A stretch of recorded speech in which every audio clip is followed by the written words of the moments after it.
Hello students, welcome to mathematical science. आज के lecture में हम प्रोग्रामिंग इन सी चैप्टर 5 की एक statement if and else statement करेंगे। इफ एल्स स्टेटमेंट होती क्या है, इसके सिंटैक्स क्या है और फ्लो चार्ट इसका कैसे ड्रॉ करते हैं, ये सारी बातें हम आज डिस्कस करेंगे। सबसे पहले आते हैं इसकी डेफिनेशन के ऊपर। इफ एल्स स्टेटमेंट की डेफिनेशन क्या होती है? इफ एल्स स्टेटमेंट में हम जब यूज करते हैं जब दो ऑपरेशन को परफॉर्म करवाना हो एक सिंगल कंडीशन की। अगर इफ की कंडीशन ट्रू हो जाती है तो जो इफ का ब्लॉक है वो एग्जीक्यूट हो जाएगा, अदरवाइज एल्स का ब्लॉक एग्जीक्यूट हो जाएगा। मतलब इफ एल्स स्टेटमेंट को दो ऑपरेशन सिंगल कंडीशन में प्रूव करवाने के लिए, सिंगल कंडीशन के लिए प्रूव परफॉर्म करवाने के लिए यूज किया जाए। वो दो जो ऑपरेशंस हैं वो कौन कौन है? एक तो इफ है और एक एल्स। एल्स का और इफ का जो है अलग अलग स्टेटमेंट हम बनाएंगे। इफ अगर जो कंडीशन है वो ट्रू हो जाएगी तो जो इफ की स्टेटमेंट, इफ का जो ब्लॉक है वो एग्जीक्यूट हो जाए, नहीं तो फिर कंडीशन तो एक ही रहेगी जो इफ वाली है। वही कंडीशन अगर फॉल्स हो गई तो एल्स का जो ब्लॉक है वो एग्जीक्यूट हो जाए। नेक्स्ट है इसका सिंटैक्स। सिंटैक्स लिखते हैं। सिंटैक्स में आप क्या लिखोगे? सबसे पहले इफ लिखोगे, उसके बाद पैरेंथेसिस लगाओगे और पैरेंथेसिस के अंदर कंडीशन लिख दोगे, जो भी इफ की कंडीशन हो अकॉर्डिंग टू अवर प्रॉब्लम। जो प्रोग्राम बनाएंगे और उसमें जो भी प्रॉब्लम होगी उसके अकॉर्डिंग ये कंडीशन लिख, फिर जो इफ है उसकी बॉडी को ड्राइव कर देंगे। उसकी बॉडी को ड्राइव करने के लिए हमने यहाँ पे करली ब्रैकेट्स लिए हैं। करली ब्रैकेट को स्टार्ट किया फिर क्लोज कर दिया। उसके बाद मैंने यहाँ कमेंट में लिख दिया है ट्रू, यानी कि जो कंडीशन है वो ट्रू होगी तो वो स्टेटमेंट चल जाए। फिर उसके बाद एल्स लिखेंगे, एल्स की बॉडी ड्राइव करेंगे। एल्स की बॉडी भी ठीक वैसे ही ड्राइव करेंगे जैसे इफ की बॉडी ड्राइव। कैसे करेंगे? उसको करली ब्रेकर स्टार्ट करेंगे और उसको क्लोज कर देंगे। कमेंट में यहाँ भी मैंने फॉल्स लिख दिया है, जैसे ऊपर इफ की में ट्रू लिखा था, लेकिन यहाँ पे हमें लिखना क्या है? वो स्टेटमेंट लिखनी है एफ की, जो कंडीशन ट्रू होने के बाद मिलेगी। इसी तरह से जो कमेंट लिखा है फॉल्स, उसकी जगह भी इफ की स्टेटमेंट एल्स की स्टेटमेंट लिखनी है, जो कि इसके अकॉर्डिंग फॉल्स होने के बाद बनेगी, वो स्टेटमेंट लिखनी। तो नेक्स्ट है हमारे पास इसका जो इफ एल्स स्टेटमेंट है, इसका फ्लो चार्ट। फ्लो चार्ट कैसे ड्राइव करेंगे ये देखते हैं। फ्लो चार्ट में हम सबसे पहले लिखेंगे स्टार्ट। स्टार्ट लिखने के बाद कंडीशन लिखेंगे। कंडीशन ट्रू भी हो सकती है, फॉल्स भी हो सकती है, दो ही केस है। अगर कंडीशन ट्रू होगी तो जो इफ का स्टेटमेंट है, जो इफ की जो स्टेटमेंट है, इफ का जो ब्लॉक है वो स्टेटमेंट एग्जीक्यूट हो जाएगी। इफ स्टेटमेंट एग्जीक्यूट हो जाएगी। इफ स्टेटमेंट एग्जीक्यूट होने के बाद जो प्रोग्राम है वो क्या हो जाएगा? एंड हो जाएगा। उसके बाद कंडीशन पे दोबारा वही कंडीशन यदि फॉल्स हो गई, फॉल्स होने के बाद जो एल्स का ब्लॉक है, एल्स की जो स्टेटमेंट है वो एग्जीक्यूट हो जाएगी। एल्स का ब्लॉक एग्जीक्यूट हो जाएगा और प्रोग्राम एंड हो जाएगा। तो ये फ्लो चार्ट है। तो सिंटैक्स, डेफिनेशन और फ्लो चार्ट की मदद से हम एक प्रोग्राम ड्राइव कर लेते हैं इफ एल्स स्टेटमेंट का, ताकि आपको थोड़ा सा अच्छे से समझ जाए। तो प्रोग्राम है ये। हमारे प्रोग्राम में हमारे पास क्या है? सबसे पहले तो हम हेडर फाइल्स हैं उनको इंक्लूड करवा देंगे। कोई भी प्रोग्राम हो उसमें दो हेडर फाइल्स तो इंक्लूड करवानी ही है। उसके बाद अकॉर्डिंग टू द प्रॉब्लम हम कुछ और हेडर फाइल भी इंक्लूड करवा सकते हैं। तो इस प्रॉब्लम में तो हमें सिर्फ दो ही हेडर फाइल्स की आवश्यकता पड़ेगी, क्योंकि हम एक ऐसा प्रॉब्लम का के लिए प्रोग्राम बना रहे हैं जो कि नंबर्स को बताएगा कि वो जो नंबर है पॉजिटिव है या नेगेटिव है। ऐसे नंबर का हम प्रोग्राम बनाना चाह रहे हैं। तो उसके लिए सबसे पहले ऊपर देखिए, ये मैंने क्या लिखा है, हैश इंक्लूड, और जो ब्रैकेट्स हैं उनके अंदर लिख दिया stdio.h, यानी कि ये एक हेडर फाइल। हैश इंक्लूड लिखे, इसका मतलब है कि एक हेडर फाइल को इंक्लूड करवा रहे हैं, और .h का मतलब है कि वो एक हेडर फाइल ही है। तो वो स्टैंडर्ड, उस हेडर फाइल का नाम क्या है? स्टैंडर्ड। फिर IO का क्या मतलब है? Input output. .h का मतलब है हेडर फाइल्स।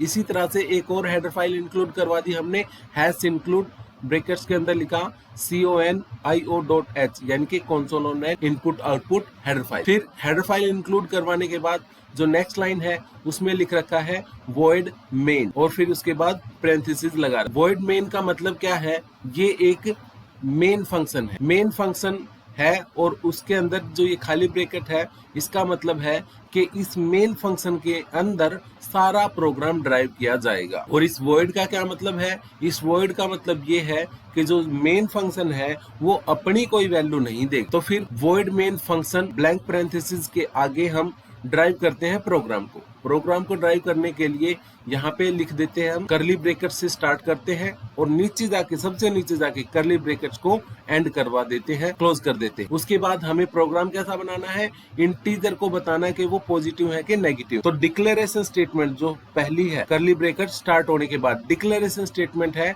INT सेमीकोलन, यानी कि एक इंटीजर हम यहाँ पे इंटीजर हम लिखेंगे। इंटीजर की डिक्लेरेशन स्टेटमेंट है और वो इंटीजर कौन है? वो n है।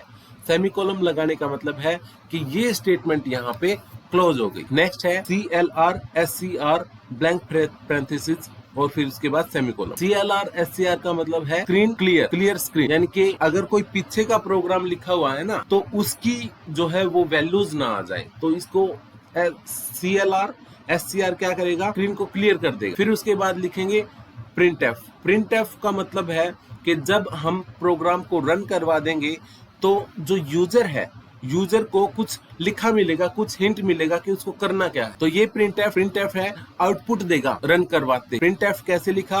पैरेंथेसिस लिखी, पैरेंथेसिस के अंदर डबल कोट्स लगाए, डबल कोट्स के अंदर हमने अपना मैसेज छोड़ दिया यूजर के लिए और जो पैरेंथेसिस है उसके बाहर हमने क्या लगा दिया? सेमीकोलन। प्रिंट एफ में क्या लिख दिया? एंटर एनी नंबर, ये यूजर को मिलेगा। फिर उसके बाद लिखा स्कैन एफ क्या करता है? जो हम लिखना चाहते हैं उसको लिख देता है। तो हमने क्या करना है? एंटर एनी नंबर, कोई नंबर लिखना है। तो क्या करा? उसके लिए स्कैन एफ लिखा, स्कैन एफ लिखने के बाद पैरेंथेसिस लगाई, पैरेंथेसिस के अंदर डबल कोट्स लगाए और पैरेंथेसिस के बाहर हमने क्या लिखा? सेमीकोलन लगा दिया। जो डबल कोट्स है उसके अंदर क्या करा? उसके अंदर हमने परसेंटाइल और डी लिख दिया। परसेंटाइल डी का मतलब है कि इस स्कैन एफ में क्या लिखेंगे? हम इंटीजर लिखेंगे। फिर उसके बाद कोमा लगाया, कोमा लगाने के बाद एंड एन लिख दिया। एंड एन का क्या मतलब है? Address of N. Address of N का मतलब क्या है कि जो वो इंटीजर है वो कौन है? वो एन है। एन इंटीजर को हमने ऊपर डिक्लेरेशन स्टेटमेंट में डिफाइन कर रखा है। तो एड्रेस दे दिया हमने एन का, सेमीकोलन लगाने के बाद इस स्टेटमेंट को भी खत्म कर दिया हमने। उसके बाद क्या है? उसके बाद लिखी हमने इफ एल्स स्टेटमेंट पूरी। इफ लिखा, उसके बाद पैरेंथेसिस में एन लिखा, N is greater than equal to 0। इसका मतलब क्या है कि जो इंटीजर है अगर वो ग्रेटर देन इक्वल टू 0 होगा तो वो कंडीशन है इफ। उसके बाद कर्ली ब्रैकेट को स्टार्ट किया और क्लोज कर दिया और उस जो बॉडी बनी है एफ इफ की उसके अंदर लिख दिया प्रिंट एफ लिखने के बाद सेमीकोलन ये पैरेंथेसिस लगाई, पैरेंथेसिस के अंदर डबल कोट्स के अंदर हमने क्या लिख दिया? पॉजिटिव नंबर, यानी कि अगर हम कोई नंबर लिखेंगे और वो जो नंबर है वो ग्रेटर देन इक्वल टू 0 होगा तो इफ की बॉडी चल जाएगी, इफ की स्टेटमेंट एग्जीक्यूट हो जाएगी और वो स्टेटमेंट क्या है? वो है पॉजिटिव नंबर। पैरेंथेसिस के बाद सेमीकोलन लगा दी। नेक्स्ट एल्स की बॉडी बनाते हैं हम। एल्स की बॉडी में क्या लिखा हमने? एल्स लिखा, एल्स लिखने के बाद उसके बाद कर्ली ब्रैकेट लगाई, स्टार्ट की और क्लोज कर दी। उसके बाद प्रिंट एफ लिख दिया। प्रिंट एफ में पैरेंथेसिस लगाई, पैरेंथेसिस के अंदर डबल कोट्स लगाए और डबल कोट्स के अंदर क्या लिख दिया? नेगेटिव नंबर, यानी कि जो कंडीशन थी n is greater than equal to 50, अगर वो फेल हो गई, यानी कि जो कोई ऐसा नंबर हो, मान ले के -10 लिख दिया हमने n की जगह पे, तो -10 जो है वो ग्रेटर देन इक्वल टू 0 नहीं है तो कंडीशन होगी फॉल्स। फॉल्स होते ही क्या हो जाएगा? एल्स की बॉडी चल जाएगी, एल्स की स्टेटमेंट एग्जीक्यूट हो जाएगी। क्या हो जाएगी? नेगेटिव नंबर लिखा जाएगा। अगर हम n की जगह पे 50 लिख दे तो क्या आ जाएगा?